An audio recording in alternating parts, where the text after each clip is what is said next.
दोस्तों 67th BPSC prelims exam में अब कुछ ही दिन शेष बचे हुए हैं।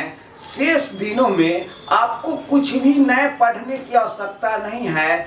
जो आपने पढ़ा है उसी को रिवीजन करने की ज़रूरत है और रिवीजन के माध्यम से ही आपको अपनी तैयारी को अधिक स्ट्रांग बनाना है। दोस्तों इसी क्रम में मेरे द्वारा प्रत्येक दिन कुछ इम्पोर्टेंट टॉपिक्स दिया जाता है जिसका रिवीजन कर आप एग्जाम हॉल में अच्छा परफॉर्मेंस कर सकते हैं।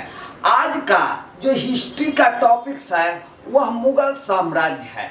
अब मुगल साम्राज्य मेडाइवल हिस्ट्री का एक प्रमुख टॉपिक्स है। इससे रिलेटेड बार बार बीपीएससी प्रीलिम्स एग्जाम और सीडीपीओ एग्जाम में 2-3 क्वेश्चन पूछा ही जाता है। यहाँ पर कुछ क्वेश्चन बेसिक होते हैं जबकि कुछ क्वेश्चन बहुत अधिक टफ होता है। बेसिक क्वेश्चंस में आपका क्वेश्चन है कि मुगल साम्राज्य के संस्थापक कौन थे, मुगल साम्राज्य का अंतिम शासक कौन थे, मुगल साम्राज्य का वह शासक कौन था जो सबसे लंबे अवधि तक शासन किया, मुगल साम्राज्य का वह कौन सा शासक था जिसका राज्यारोहण 2 बार हुआ, कौन से शासक ने राजा राम मोहन राय को राजा की उपाधि दी और किस शासक को रंगीला बादशाह कहा जाता था। इसके साथ ही साथ बाबर के द्वारा जो भी युद्ध किए गए उन युद्धों में कौन विजयी हुआ, कौन पराजय हुआ, कौन सा युद्ध कब हुआ। उसी तरह से अकबर के द्वारा जो लास्ट विजय असीरगढ़ की विजय हुई थी उसे ध्यान करना है और अकबर के द्वारा अन्य जो विजय किया गया था उसे ध्यान करना है। मुगल काल में अनेकों ऐतिहासिक भवंस बनाए गए। वे भवंस किसने बनाया और मुगल काल में चित्रकला का भी बहुत अधिक विकास हुआ था। किसके शासन काल में चित्रकला का अधिक विकास हुआ।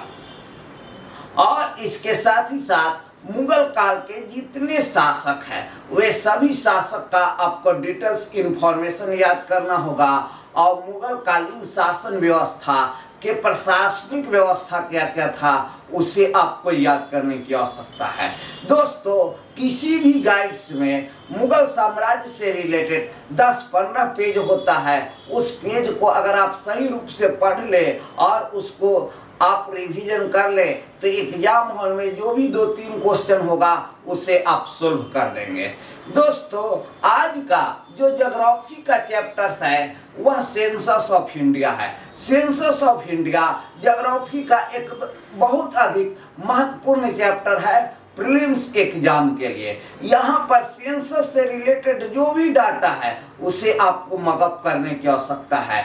जैसे फर्टिलिटी रेट, आपका child mortality rate, mother mortality rate, sex ratio, literacy rate, population density, urban population, किस राज्य में सबसे अधिक नगरीय जनसंख्या है, किस राज्य में सबसे कम नगरीय जनसंख्या है, भारत में प्रथम जनगणना कब हुआ था, भारत में लास्ट जनगणना कब हुआ था, किस वर्ष को महान विभाजक वर्ष कहा जाता है, जनगणना किस सूची का विषय है और परिवार नियोजन किस सूची का विषय है।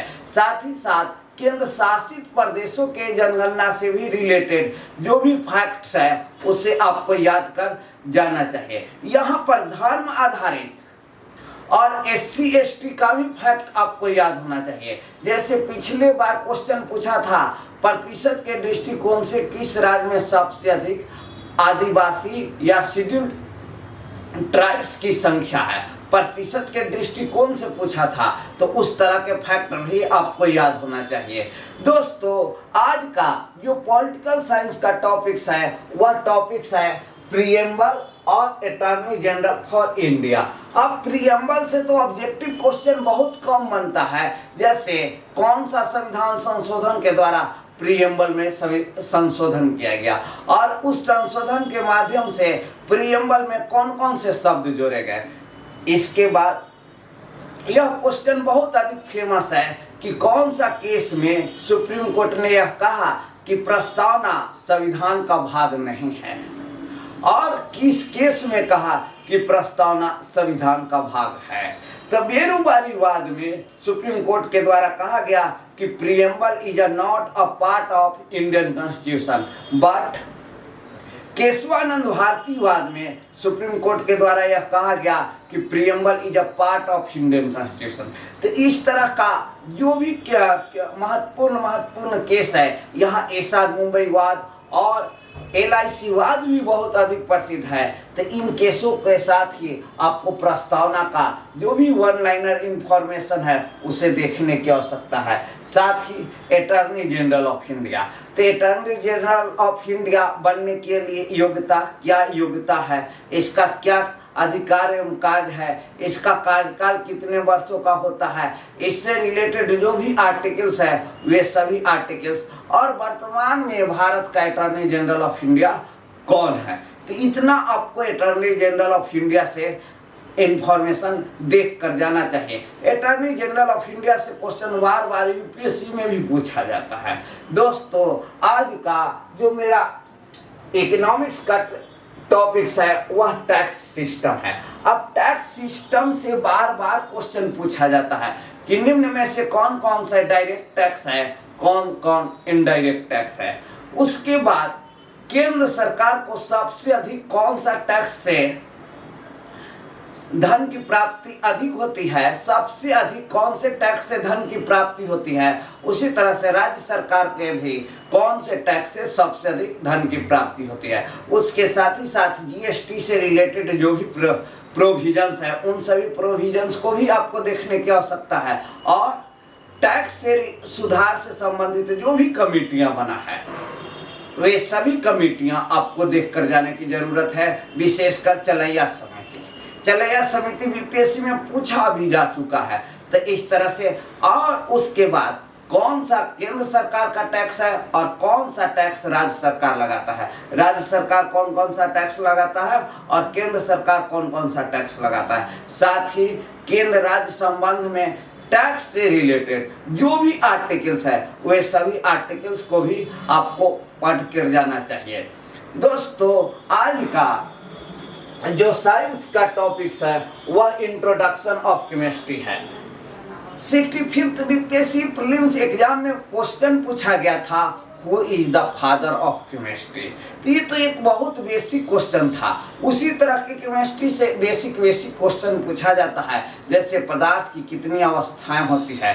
तो इन प्रेजेंटली पदार्थ की 5 अवस्थाएं होती है, ठोस, द्रव, गैस, प्लाज्मा और बोस-आइंस्टाइन। अब ठोस क्या होता है, द्रव क्या होता है, गैस क्या होता है, इसका एग्जाम्पल्स। साथ ही यहाँ पर यौगिक भी पढ़ के जाने की जरूरत है और तत्व किसे कहते हैं इसे भी पढ़ के जाने की जरूरत है। और मिक्सचर में समांग मिश्रण और विषमांग मिश्रण बहुत अधिक इम्पोर्टेंस है। साथ ही आपको केमिस्ट्री का जो भी बेसिक इंफॉर्मेशन, जो भी गाइड आप पढ़ते हैं केमिस्ट्री के फर्स्ट 2-3 पेज में दिया रहता है, उन सभी को यहाँ पर रिवीजन करने की आवश्यकता है। दोस्तों, अगर आप इस टॉपिक को रिवीजन कर लेते हैं तो आपको एग्जाम हॉल में 4 से 5 क्वेश्चन सामान्यतः मिलेंगे ही मिलेंगे। और मेरे द्वारा जितने टॉपिक्स बताए गए हैं उन सभी टॉपिक्स का आप रिवीजन कर लेते हैं तो आप एग्जाम हॉल में बहुत अच्छा परफॉर्मेंस कर सकते हैं। दोस्तों, पहले भी मेरे द्वारा अनेकों इस प्रकार के टॉपिक्स YouTube पर वीडियो बनाकर डाला गया है। अगर उन टॉपिक्स को आपने नहीं देखा होगा तो उसे भी देख लेंगे। दोस्तों, इसी तरह के वीडियो को देखने के लिए चैनल्स को सब्सक्राइब करें एवं वीडियो को लाइक करें। जय हिंद।